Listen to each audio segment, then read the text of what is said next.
ସମସ୍ତଙ୍କୁ ସ୍ୱାଗତ ଆଜିର ଏହି ଗଭୀର ଆଲୋଚନାକୁ। ଆରମ୍ଭ କରିବା ପୂର୍ବରୁ ଆମେ ଗୋଟିଏ ବହୁତ ହି ସାଧାରଣ ଦୈନନ୍ଦିନ ଦୃଶ୍ୟ କଥା ଟିକେ ଚିନ୍ତା କରିବା। ନିଶ୍ଚୟ। ଧରନ୍ତୁ ଗୋଟେ ସେଓକୁ କାଟି ଟେବୁଲ ଉପରେ କିଛି ସମୟ ରଖି ଦିଆଗଲା, ଆଉ କିଛି ସମୟ ପରେ ଦେଖିଲା ବେଳକୁ ତାହା ଆପେ ଆପେ ବାଦାମୀ ରଙ୍ଗ ହୋଇଯାଏ। କିମ୍ବା ଆମେ ଯେଉଁ ଖାଦ୍ୟ ଖାଉଛେ ତାହା ପେଟ ଭିତରେ କିପରି ସମ୍ପୂର୍ଣ୍ଣ ରୂପେ ହଜମ ହୋଇ ଆମକୁ ଶକ୍ତି ଦେଉଛି। ହଁ, କିମ୍ବା ସେଇ ବାହାରେ ବର୍ଷାରେ ପଡ଼ିଥିବା ଏକ ପୁରୁଣା ଲୁହା ଗେଟ୍ରେ କିପରି ଧୀରେ ଧୀରେ କଳଙ୍କି ଲାଗିଯାଉଛି। ଏକଦମ ସେଇଆ। ଉପରକୁ ଦେଖିଲେ ଏସବୁ ବହୁତ ହିଁ ସାଧାରଣ ଘଟଣା ଲାଗେ, କେହି ଏହାକୁ ସେତେଟା ଧ୍ୟାନ ଦିଅନ୍ତି ନାହିଁ। କିନ୍ତୁ ଏସବୁ ପଛରେ ଗୋଟିଏ ଅଦୃଶ୍ୟ ପ୍ରକ୍ରିୟା ଚାଲିଛି। ତେବେ ଆଜିର ଏହି ବିଶ୍ଳେଷଣର ମୁଖ୍ୟ ଉଦ୍ଦେଶ୍ୟ ହେଉଛି ଆମ ଚାରିପାଖରେ ନିରନ୍ତର ଘଟୁଥିବା ଏହି ରାସାୟନିକ ପ୍ରତିକ୍ରିୟା ଆଉ ତାର ସମୀକରଣର ମୂଳ ତତ୍ତ୍ୱକୁ ବୁଝିବା। ବିଲକୁଲ। ଆମର ଆଭିମୁଖ୍ୟ ହେଉଛି ଏହା ଖୋଜି ବାହାର କରିବା ଯେ ପ୍ରକୃତିର ପ୍ରତ୍ୟେକ ଜିନିଷ କିପରି ପରିବର୍ତ୍ତନଶୀଳ ଏବଂ ଏହି ପରିବର୍ତ୍ତନଗୁଡ଼ିକ କେମିତି କିଛି ନିର୍ଦ୍ଦିଷ୍ଟ ବୈଜ୍ଞାନିକ ନିୟମରେ ବନ୍ଧା। ଠିକ୍ ଅଛି, ଆସନ୍ତୁ ଏହାକୁ ଟିକେ ଖୋଲି ବିଶ୍ଳେଷଣ କରିବା। ପରିବର୍ତ୍ତନ ତ ସବୁଆଡ଼େ ଅଛି, କିନ୍ତୁ ଆମେ ଜାଣେ ସବୁ ପରିବର୍ତ୍ତନ ସମାନ ନୁହେଁ। ଉତ୍ସଗୁଡ଼ିକରୁ ଯାହା ଜଣାପଡ଼େ, ଭୌତିକ ପରିବର୍ତ୍ତନ ଆଉ ରାସାୟନିକ ପରିବର୍ତ୍ତନ ଭିତରେ ବହୁତ ଫରକ ଅଛି। ହଁ, ମୁଖ୍ୟତଃ ଦୁଇଟି ଶ୍ରେଣୀ ଅଛି। ଭୌତିକ ପରିବର୍ତ୍ତନ ବିଷୟରେ ଆମେ ପ୍ରାୟ ସମସ୍ତେ ଜାଣେ, ଯେମିତିକି ବରଫ ତରଳି ପାଣି ହେବା କିମ୍ବା ପାଣିରେ ଲୁଣ ମିଶାଇବା। ସେଠିରେ ବରଫର ରୂପ ବଦଳୁଛି ସତ, କିନ୍ତୁ ତାର ମୂଳ ଉପାଦାନ ସେଇ ଜଳ ହିଁ ରହୁଛି। ଅଣୁଗୁଡ଼ିକ କେବଳ ଟିକେ ଖୋଲାଖୋଲି ହୋଇ ବୁଲୁଛନ୍ତି, କିନ୍ତୁ ସେମାନଙ୍କର ପରିଚୟ ବଦଳୁନାହିଁ। ପଦାର୍ଥ ନିଜର ମୂଳ ପ୍ରକୃତି ହରାଇ ନାହିଁ। ଆଚ୍ଛା, ସେଇଟା ଗୋଟିଏ ପ୍ରକାରର କେବଳ ପୋଷାକ ବଦଳାଇବା ଭଳି କଥା ହେଲା। ପାଣି ବରଫ ହେଉ କି ବାଷ୍ପ ହେଉ, ସେ ପାଣି ହିଁ ରହିଥାଏ। କିନ୍ତୁ ରାସାୟନିକ ପରିବର୍ତ୍ତନରେ କାହାଣୀ ସମ୍ପୂର୍ଣ୍ଣ ବଦଳିଯାଏ। ତେବେ ସେଠାରେ ପ୍ରକୃତିରେ କ'ଣ ଘଟେ? ସେଠାରେ ଏକ ସମ୍ପୂର୍ଣ୍ଣ ନୂଆ ପରିଚୟ ସୃଷ୍ଟି ହୁଏ। ଯେତେବେଳେ କାଠ ଜଳେ କିମ୍ବା ଫଳ ପାଚେ, ମୂଳ ପଦାର୍ଥଟି ଆଉ ତାର ପୁରୁଣା ଅବସ୍ଥାକୁ ଫେରିପାରେ ନାହିଁ। ଏହାର କାରଣ ହେଉଛି ରାସାୟନିକ ପ୍ରତିକ୍ରିୟା। ସତରେ? ଏହି ପ୍ରକ୍ରିୟାକୁ ଯଦି ଆମେ ଅତି ସୂକ୍ଷ୍ମ ସ୍ତରରେ ଦେଖିବା, ତେବେ ଏହା ହେଉଛି ପରମାଣୁ ଏବଂ ଅଣୁମାନଙ୍କର ଏକ ରିଆରେଞ୍ଜମେଣ୍ଟ ବା ପୁନଃ ବ୍ୟବସ୍ଥା। ଏହାକୁ ଆମେ ଏମିତି ଭାବିପାରିବା ଯେମିତି ପିଲାମାନେ ଲେଗୋ ବ୍ଲକ୍ସରେ ଖେଳନ୍ତି। ଆଚ୍ଛା, ଲେଗୋ ଖେଳ। ହଁ, ସେମାନେ ଗୋଟିଏ ଲେଗୋ ଘରକୁ ସମ୍ପୂର୍ଣ୍ଣ ଭାଙ୍ଗିଦେଇ ସେହି ସମାନ ଖଣ୍ଡଗୁଡ଼ିକରେ ଏକ ନୂଆ ଉଡ଼ାଜାହାଜ ତିଆରି କରିଦିଅନ୍ତି। ଖଣ୍ଡଗୁଡ଼ିକ ସେୟା ଥାଏ, କିନ୍ତୁ ଶେଷ ଫଳାଫଳ ସମ୍ପୂର୍ଣ୍ଣ ନୂଆ। ଏହି ପ୍ରକ୍ରିୟାରେ ଯେଉଁ ପଦାର୍ଥଗୁଡ଼ିକ ଆରମ୍ଭରୁ ଭାଗ ନିଅନ୍ତି, ସେମାନଙ୍କୁ ଆମେ ପ୍ରତିକାରକ ବା ରିଆକ୍ଟାଣ୍ଟସ୍ କହୁ। ହଁ, ରିଆକ୍ଟାଣ୍ଟସ୍। ଆଉ ପ୍ରତିକ୍ରିୟା ପରେ ଯେଉଁ ନୂଆ ଜିନିଷଟି ସୃଷ୍ଟି ହୁଏ, ତାହାକୁ ଉତ୍ପାଦ ବା ପ୍ରଡକ୍ଟସ୍ କୁହାଯାଏ। ତାହେଲେ ମୂଳ ଜିନିଷଗୁଡ଼ିକ ନିଜ ଭିତରେ ଭାଙ୍ଗି ଯୋଡ଼ି ହୋଇ ଏକ ସମ୍ପୂର୍ଣ୍ଣ ନୂଆ ରୂପ ନିଅନ୍ତି। ଏହାର ଏକ ବହୁତ ସୁନ୍ଦର ଭିଜୁଆଲ ଉଦାହରଣ ମୁଁ ଉତ୍ସଗୁଡ଼ିକରେ ପଢ଼ୁଥିଲି। ମ୍ୟାଗ୍ନେସିୟମ୍ ରିବନ୍କୁ ଯେତେବେଳେ ନିଆଁରେ ଜଳାଯାଏ, ଏହା ବାୟୁରେ ଥିବା ଅମ୍ଳଜାନ ସହ ମିଶି ଏକ ଉଜ୍ଜ୍ୱଳ ଧଳା ଆଲୋକ ସୃଷ୍ଟି କରି ଜଳିବାକୁ ଲାଗେ। ବିଲକୁଲ, ସେଟା ଗୋଟିଏ ବହୁତ ଉତ୍ତମ ଉଦାହରଣ। ଆଉ ଶେଷରେ କେବଳ କିଛି ଧଳା ପାଉଡର ଛାଡ଼ିଯାଏ, ଯାହାକୁ ମ୍ୟାଗ୍ନେସିୟମ୍ ଅକ୍ସାଇଡ୍ କୁହାଯାଏ। ଦେଖିବାକୁ ଗଲେ ଏକ କଠିନ ଧାତୁ ଏବଂ ଏକ ଅଦୃଶ୍ୟ ଗ୍ୟାସ୍ ମିଶି ଏକ ସମ୍ପୂର୍ଣ୍ଣ ନୂଆ ଧଳା ପାଉଡରରେ ପରିଣତ ହୋଇଯାନ୍ତି। କିନ୍ତୁ ଏଠି ମୋର ଗୋଟେ ପ୍ରଶ୍ନ ଅଛି। ଅଣୁ ଏବଂ ପରମାଣୁ ସ୍ତରରେ ଏହି ଲେଗୋ ଭଙ୍ଗାଗଢ଼ା ଖେଳ ଚାଲିଛି ବୋଲି ଆମେ ଖାଲି ଆଖିରେ କେମିତି ଜାଣିବା? କୌଣସି ଜାଗାରେ ରାସାୟନିକ ପ୍ରତିକ୍ରିୟାଟିଏ ହେଲା ବୋଲି ନିଶ୍ଚିତ ହେବାର ଉପାୟ କ'ଣ? ବୈଜ୍ଞାନିକମାନେ ଏହାକୁ ଚିହ୍ନଟ କରିବା ପାଇଁ ମୁଖ୍ୟତଃ 5ଟି ସ୍ପଷ୍ଟ ଲକ୍ଷଣ ବାବଦରେ କହିଛନ୍ତି। ଏହି ଲକ୍ଷଣଗୁଡ଼ିକ ଏକ ପ୍ରକାର ସୂଚନା ଦିଅନ୍ତି ଯେ ଭିତରେ କିଛି ନୂଆ ଗଢ଼ା ହେଉଛି। ପ୍ରଥମଟି ହେଲା ଭୌତିକ ଅବସ୍ଥାରେ ଏକ ଅଚାନକ ପରିବର୍ତ୍ତନ। ଯେମିତି ଦୁଇଟି ଅଦୃଶ୍ୟ ଗ୍ୟାସ୍ ମିଶି ହଠାତ୍ ଗୋଟିଏ ତରଳ ପଦାର୍ଥ ପାଲଟିଯିବା। ଏକଦମ ଠିକ୍। କାର୍ବନ ମନୋକ୍ସାଇଡ୍ ଏବଂ ହାଇଡ୍ରୋଜେନ୍ ଉଭୟ ଗ୍ୟାସ୍ ଅବସ୍ଥାରେ ଥାଆନ୍ତି, କିନ୍ତୁ ଯେତେବେଳେ ସେମାନଙ୍କ ଉପରେ ପ୍ରବଳ ଚାପ ପକାଯାଏ, ଅର୍ଥାତ୍ ପାଖାପାଖି 340 ଆଟମୋସ୍ଫେରିକ୍ ପ୍ରେସର ଦିଆଯାଏ, ସେମାନେ ମିଶି ମିଥାଇଲ୍ ଆଲକୋହଲ ନାମକ ଏକ ତରଳ ପଦାର୍ଥରେ ପରିଣତ ହୋଇଯାନ୍ତି। ଦୁଇଟି ଗ୍ୟାସ୍କୁ ମିଶାଇଲେ ସେଥିରୁ ଏକ ତରଳ ଜିନିଷ ବାହାରିବା ସତରେ ବହୁତ ଆଶ୍ଚର୍ଯ୍ୟଜନକ। ସମ୍ପୂର୍ଣ୍ଣ ଠିକ୍। ଦ୍ୱିତୀୟ ଲକ୍ଷଣଟି ହେଉଛି ରଙ୍ଗର ପରିବର୍ତ୍ତନ। ଅନେକ ସମୟରେ ପ୍ରତିକ୍ରିୟା ହେଲେ ପଦାର୍ଥର ରଙ୍ଗ ସମ୍ପୂର୍ଣ୍ଣ ବଦଳିଯାଏ। ଉଦାହରଣ ସ୍ୱରୂପ ଲାଲ ରଙ୍ଗର ସୀସା ଅକ୍ସାଇଡ୍ ବା ଲିଡ୍ ଅକ୍ସାଇଡ୍କୁ ଯଦି ଆମେ ଉତ୍ତାପ ଦେବା ତେବେ ତାହା ଧୀରେ ଧୀରେ ନିଜର ଲାଲ ରଙ୍ଗ ହରାଇ ହଳଦିଆ ରଙ୍ଗର ସୀସା ମନୋକ୍ସାଇଡ୍ରେ ପରିଣତ ହୋଇଯାଏ। ଆଚ୍ଛା, ଲାଲରୁ ହଳଦିଆ। ହଁ, ରଙ୍ଗର ଏହି ପରିବର୍ତ୍ତନ ଏକ ସ୍ପଷ୍ଟ ପ୍ରମାଣ ଯେ ଭିତରେ ରାସାୟନିକ ଗଠନ ବଦଳିছে। ତୃତୀୟ ଲକ୍ଷଣ ହେଲା ଗ୍ୟାସ୍ ନିର୍ଗମନ। ଯେତେବେଳେ କିଛି ଧାତୁ ଧରନ୍ତୁ ଜିଙ୍କ ଉପରେ ଆମେ ଲଘୁ ସଲଫ୍ୟୁରିକ୍ ଏସିଡ୍ ବା ଅମ୍ଳ ପକାଉ ସେତେବେଳେ ସେଥିରୁ ବୁଦବୁଦ ହୋଇ ହାଇଡ୍ରୋଜେନ୍ ଗ୍ୟାସ୍ ବାହାରିବାକୁ ଲାଗେ। ଏହା ଦେଖିବାକୁ ଏକଦମ ସୋଡ଼ା ବୋତଲ ଖୋଲିବା ଭଳି ଲାଗେ। ଆଉ ଚତୁର୍ଥ ଲକ୍ଷଣଟି ମୋର ସବୁଠାରୁ ପ୍ରିୟ, ତାପମାତ୍ରାରେ ପରିବର୍ତ୍ତନ। ମୁଁ ଯେତେବେଳେ ଏହା ପଢ଼ୁଥିଲି ମୋର ପିଲାଦିନ କଥା ମନେ ପଡ଼ିଗଲା। ଗାଁରେ ଯେତେବେଳେ ପୂଜା ପାର୍ବଣ ଆସେ ଲୋକମାନେ ଘରେ ଚୁନ୍ ମାରନ୍ତି। ହଁ, ସେଇଟା ଏକ ବହୁତ ପରିଚିତ ଦୃଶ୍ୟ। ସେମାନେ ବଜାରରୁ ଶୁଖିଲା କଲି ଚୁନ୍ ବା କ୍ୱିକ୍ ଲାଇମ୍ ଆଣି ଗୋଟିଏ ବଡ଼ ହାଣ୍ଡିରେ ପାଣି ସହ ମିଶାନ୍ତି। ମୁଁ ଦେଖିଛି ତଳୁ କୌଣସି ନିଆଁ ନଦେଲେ ମଧ୍ୟ ସେହି ଚୁନ୍ ପାଣି ଆପେ ଆପେ ଫୁଟିବାକୁ ଲାଗେ ଏବଂ ପ୍ରଚୁର ଉତ୍ତାପ ବାହାରେ। ଏକଦମ। ସେତେବେଳେ ତାହା ଯାଦୁ ଭଳି ଲାଗୁଥିଲା। କିନ୍ତୁ ଏବେ ବୁଝିପାରୁଛି ଯେ ତାହା ଏକ ଶକ୍ତିଶାଳୀ ରାସାୟନିକ ପ୍ରତିକ୍ରିୟା ଯେଉଁଥିରେ କଲି ଚୁନ୍, ଶମିତ ଚୁନ୍ ବା ସ୍ଲିକ୍ଟ ଲାଇମ୍ରେ ପରିଣତ ହେଉଛି। ତାହା ଏକ ଚମତ୍କାର ଉଦାହରଣ। ଆଉ ଶୀର୍ଷ ଲକ୍ଷଣଟି ହେଉଛି ଅବକ୍ଷେପଣ ବା ଯାହାକୁ ଆମେ ପ୍ରେସିପିଟେସନ କହୁ। ଏହି ପ୍ରକ୍ରିୟାଟି ବେଶ୍ ରୋଚକ। ଆପଣ ଦୁଇଟି ସମ୍ପୂର୍ଣ୍ଣ ସଫା ତରଳ ଦ୍ରବଣକୁ ମିଶାଇବେ ଆଉ ହଠାତ୍ ସେମାନଙ୍କ ମିଶ୍ରଣରୁ ଏକ କଠିନ ପଦାର୍ଥ ସୃଷ୍ଟି ହୋଇ ତଳେ ବସିଯିବ। ଯେମିତିକି ଲିଡ୍ ନାଇଟ୍ରେଟ୍ ଏବଂ ପୋଟାସିୟମ୍ ଆୟୋଡାଇଡ୍ ଦ୍ରବଣକୁ ମିଶାଇଲେ କ୍ଷଣିକ ମଧ୍ୟରେ ଏକ ଗାଢ଼ ହଳଦିଆ ରଙ୍ଗର ପାଉଡର ଭଳି ଅବକ୍ଷେପ ସୃଷ୍ଟି ହୁଏ। ଆଚ୍ଛା, ତାହେଲେ ଏହି 5ଟି ଲକ୍ଷଣ ଆମକୁ ଦୃଶ୍ୟମାନ ଜଗତରେ ରାସାୟନିକ ପରିବର୍ତ୍ତନର ସଂକେତ ଦିଅନ୍ତି। ସମ୍ପୂର୍ଣ୍ଣ ଠିକ୍। କିନ୍ତୁ ଏସବୁକୁ ବୈଜ୍ଞାନିକମାନେ କାଗଜ କଲମରେ କିପରି ପ୍ରକାଶ କରନ୍ତି ତାହା ମଧ୍ୟ ଗୁରୁତ୍ୱପୂର୍ଣ୍ଣ। ସେଥିପାଇଁ ରାସାୟନିକ ସମୀକରଣର ବ୍ୟବହାର ହୁଏ। ବାମପଟେ ପ୍ରତିକାରକ, ଡାହାଣ ପଟେ ଉତ୍ପାଦ ଆଉ ମଝିରେ ଏକ ତୀର ଚିହ୍ନ। ଏହା ଏକ ପ୍ରକାର ସର୍ଟହ୍ୟାଣ୍ଡ ବା ସଂକ୍ଷିପ୍ତ ଲିପି କହିଲେ ଚଳିବ।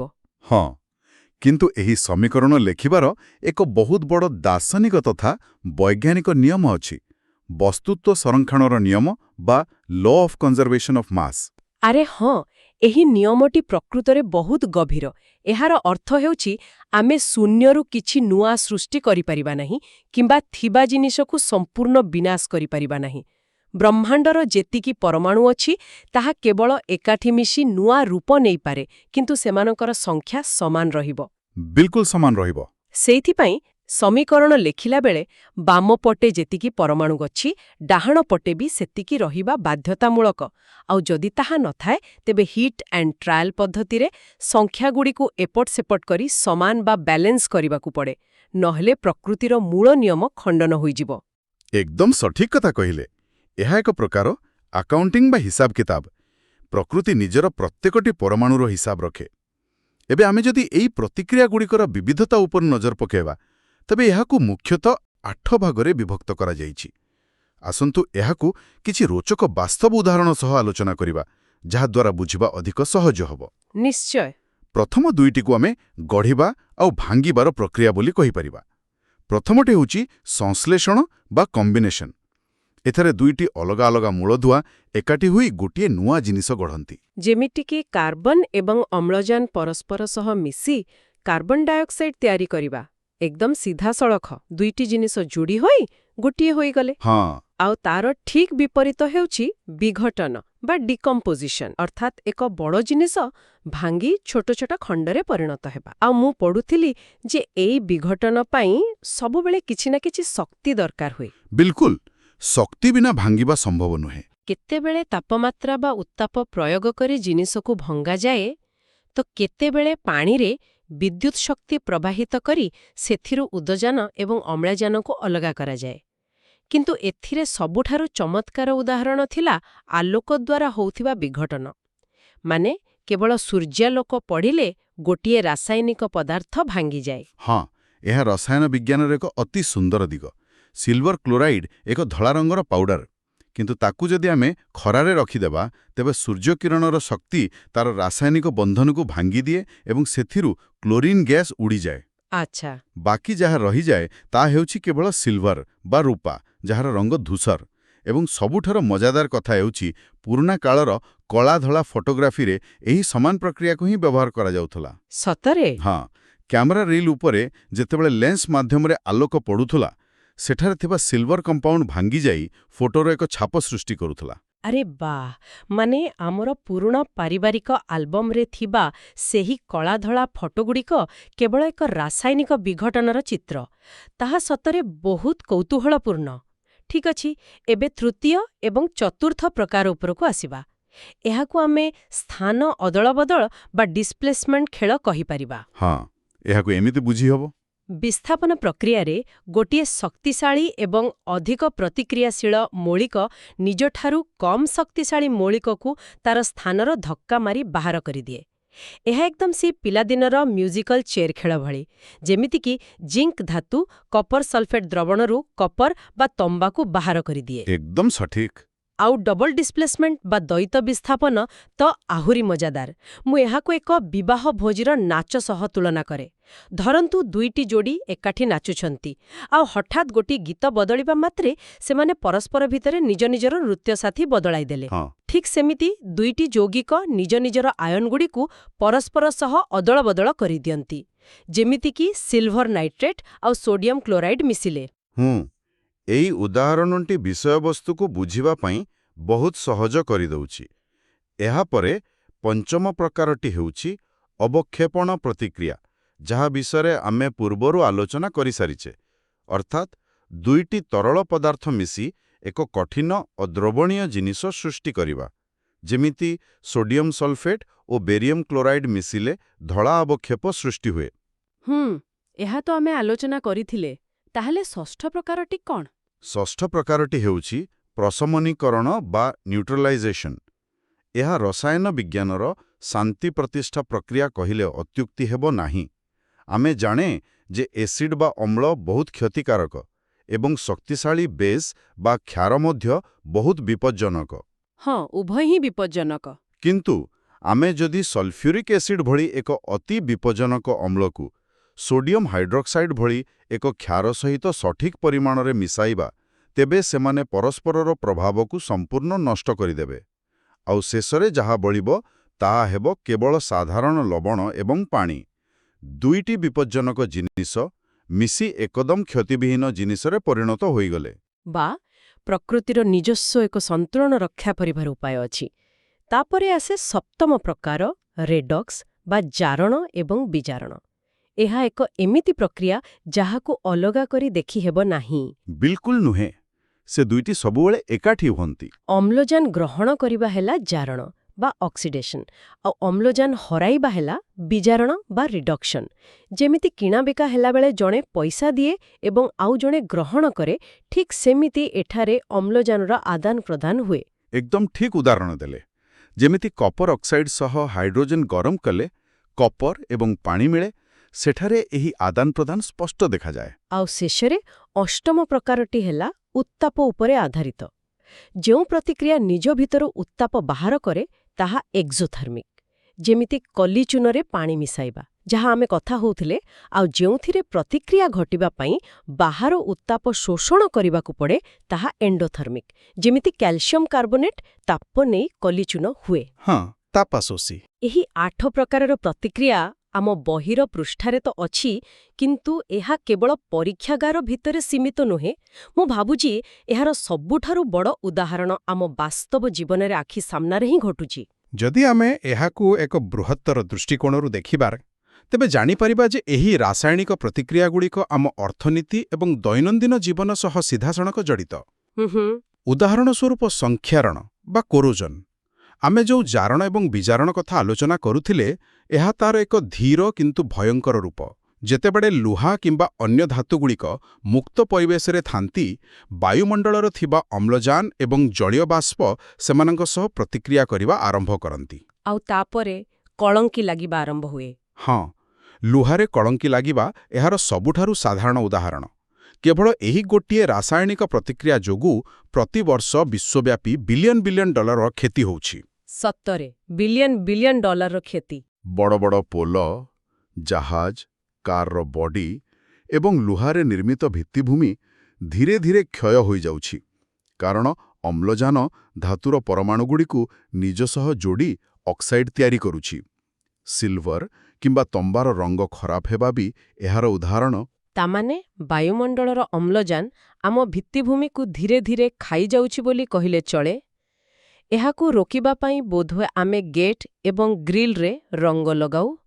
ରଙ୍ଗ କିମ୍ବା ତୈଳ ଆଉ ଗ୍ରୀସ୍ ଲଗାଇବା ଦ୍ୱାରା ଏକ ପ୍ରକାର କାନ୍ଥ ସୃଷ୍ଟି ହୁଏ, ଯାହା ଅମ୍ଳଜାନକୁ ଲୁହା ସଂସ୍ପର୍ଶରେ ଆସିବାକୁ ଦିଏ ନାହିଁ। ଏକଦମ ସେହି କାନ୍ଥ ବହୁତ ଜରୁରୀ। ଆଉ ମୁଁ ଶୁଣିଛି ଯେ ବଡ଼ ବଡ଼ ପୋଲ୍ କିମ୍ବା ଶିଳ୍ପ କାରଖାନାରେ ଗ୍ୟାଲଭାନାଇଜେସନ୍ ବ୍ୟବହାର ହୁଏ, ଯେଉଁଥିରେ ଲୁହା ଉପରେ ଜିଙ୍କର ଏକ ପତଳା ପ୍ରଲେପ ଦିଆଯାଏ, କାରଣ ଜିଙ୍କ ନିଜେ ସଂକ୍ଷାରଣର ଶିକାର ହୋଇଯାଏ, କିନ୍ତୁ ଭିତରେ ଥିବା ଲୁହାକୁ ବଞ୍ଚାଇ ଦିଏ। ହଁ, ସେଇଟା ଗୋଟିଏ ପ୍ରକାରର ବଳିଦାନ ଦେବା ଭଳି କଥା। ଆଉ କ୍ରୋମ୍ ପ୍ଲେଟିଂ ଭଳି ପ୍ରତିଷେଧକ ବ୍ୟବସ୍ଥା ମଧ୍ୟ କରାଯାଏ। ଆଚ୍ଛା, ଏହି ଜାରଣ ପ୍ରକ୍ରିୟା କେବଳ ଧାତୁ ଉପରେ ପ୍ରଭାବ ପକାଏ ନା ଆମ ଖାଦ୍ୟପେୟରେ ମଧ୍ୟ ଏହାର କିଛି ଭୂମିକା ଅଛି? ନିଶ୍ଚିତ ଭାବରେ ଅଛି। ଖାଦ୍ୟ କ୍ଷେତ୍ରରେ ଆମେ ଏହାକୁ ସଢ଼ା ଅବସ୍ଥା ବା ରେନ୍ସିଡିଟି କହୁ।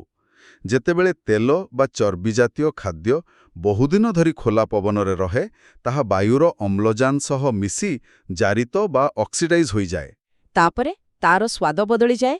ହଁ, ଫଳରେ ସେହି ଖାଦ୍ୟର ରାସାୟନିକ ଗଠନ ବଦଳିଯାଏ ଏବଂ ତାର ସ୍ୱାଦ ଏବଂ ଗନ୍ଧ ଖରାପ ହୋଇଯାଏ। ଆରେ ହଁ, ଏବେ ମୋର ମନେ ପଡ଼ୁଛି। ଥରେ ମୁଁ କ୍ୟାବିନେଟ୍ ସଫା କଲାବେଳେ 2-3 ବର୍ଷ ତଳର ଗୋଟିଏ ପୁରୁଣା ଆଳୁ ଚିପ୍ସ ପ୍ୟାକେଟ୍ ପାଇଥିଲି, ଯାହା ଅଧା ଖୋଲା ଥିଲା। କୌତୁକବଶତଃ ମୁଁ ଯେମିତି ତାକୁ ଶୁଙ୍ଘିଛି, ସେଥିରୁ ଏତେ ଭୟଙ୍କର ଆଉ ଅଜବ ଗନ୍ଧ ବାହାରିଲା ଯେ ମୁଁ ଆଶ୍ଚର୍ଯ୍ୟ ହୋଇଗଲି। ହଁ, ସେଇଆ ହିଁ ହୁଏ।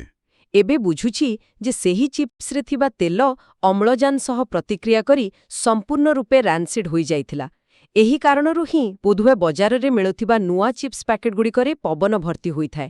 ମୁଁ ସବୁବେଳେ ଭାବୁଥିଲି କମ୍ପାନୀବାଲା କମ୍ ଚିପ୍ସ ଦେଇ ଆମକୁ ଠକୁଛନ୍ତି। ନାଇଁ ନାଇଁ, ସେଥିରେ ଆମ ସାଧାରଣ ଅମ୍ଳଜାନ ନଥାଏ। ସେହି ପ୍ୟାକେଟ୍ ଭିତରେ ନାଇଟ୍ରୋଜେନ୍ ଗ୍ୟାସ୍ ଭର୍ତ୍ତି କରାଯାଇଥାଏ। ଆଚ୍ଛା, ନାଇଟ୍ରୋଜେନ୍ ଥାଏ। ହଁ, ନାଇଟ୍ରୋଜେନ୍ ହେଉଛି ଏକ ନିଷ୍କ୍ରିୟ ଗ୍ୟାସ୍।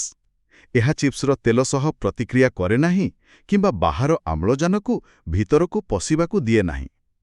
ଏହା ଏକ ପ୍ରକାରେ ସୁରକ୍ଷା କବଚ ବା ବଡିଗାର୍ଡ ଭଳି କାମ କରେ, ଯାହାଦ୍ୱାରା ଆପଣଙ୍କର ଚିପ୍ସ ବହୁତ ଦିନ ପର୍ଯ୍ୟନ୍ତ କୁରକୁରେ ଏବଂ ସତେଜ ରହିଥାଏ। ବାଃ, ଏସବୁ କଥା ସତରେ ଦୃଷ୍ଟିକୋଣ ବଦଳାଇ ଦେଉଛି।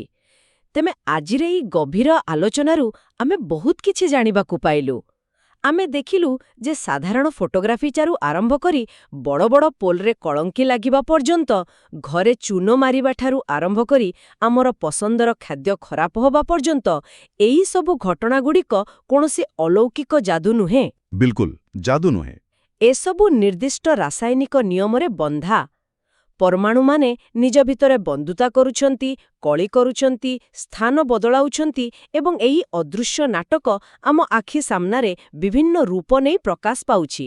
ଏବଂ ସବୁଠାରୁ ଗୁରୁତ୍ୱପୂର୍ଣ୍ଣ କଥା ହେଲା, ଏହି ସମସ୍ତ ପରିବର୍ତ୍ତନ ଏକ କଡ଼ା ହିସାବ କିତାବ ଭିତରେ ଚାଲିଛି। କୌଣସି ବି ପରମାଣୁର ଅଯଥା ନଷ୍ଟ ହେଉନାହିଁ କିମ୍ବା କୌଣସି ନୂଆ ପରମାଣୁ ଯାଦୁରେ ସୃଷ୍ଟି ହେଉନାହିଁ। ପ୍ରକୃତି ନିଜର ବ୍ୟାଲେନ୍ସ ସିଟ୍କୁ ସବୁବେଳେ ସମାନ ରଖିଥାଏ। ଠିକ୍ କହିଲେ। ଏବଂ ଆଜିର ଏହି ବିଶ୍ଳେଷଣ ଶେଷ କରିବା ପୂର୍ବରୁ ମୁଁ ଆମ ଶ୍ରୋତାମାନଙ୍କ ପାଇଁ ଏକ ବହୁତ ରୋଚକ ଏବଂ ଚିନ୍ତା ଉଦ୍ରେକକାରୀ ବିଷୟ ଛାଡ଼ିଯିବାକୁ ଚାହୁଁଛି। ନିଶ୍ଚୟ। ଯେହେତୁ ଆମେ ଜାଣିଲେ ଯେ ବସ୍ତୁତ୍ୱ ସଂରକ୍ଷଣର ନିୟମ ଅନୁଯାୟୀ ପରମାଣୁ କେବେ ବି ନଷ୍ଟ ହୁଏ ନାହିଁ ବା ନୂଆ ହୋଇ ସୃଷ୍ଟି ହୁଏ ନାହିଁ, ତେବେ ଟିକେ ଗଭୀର ଭାବେ ଚିନ୍ତା କରନ୍ତୁ ତ। ଆଜି ଆମ ଶରୀରରେ, ଆମ ହାତରେ ବା ରକ୍ତରେ ଯେଉଁ ଅଣୁ ବା ପରମାଣୁଗୁଡ଼ିକ ଅଛି, ତାହା କେଉଁଠୁ ଆସିଲା? କୋଟି କୋଟି ବର୍ଷ ଧରି ସେହି ସମାନ ପରମାଣୁଗୁଡ଼ିକ ପୃଥିବୀରେ ବୁଲୁଛନ୍ତି। ସତରେ ଏହା ଏକ ଆଶ୍ଚର୍ଯ୍ୟଜନକ କଥା।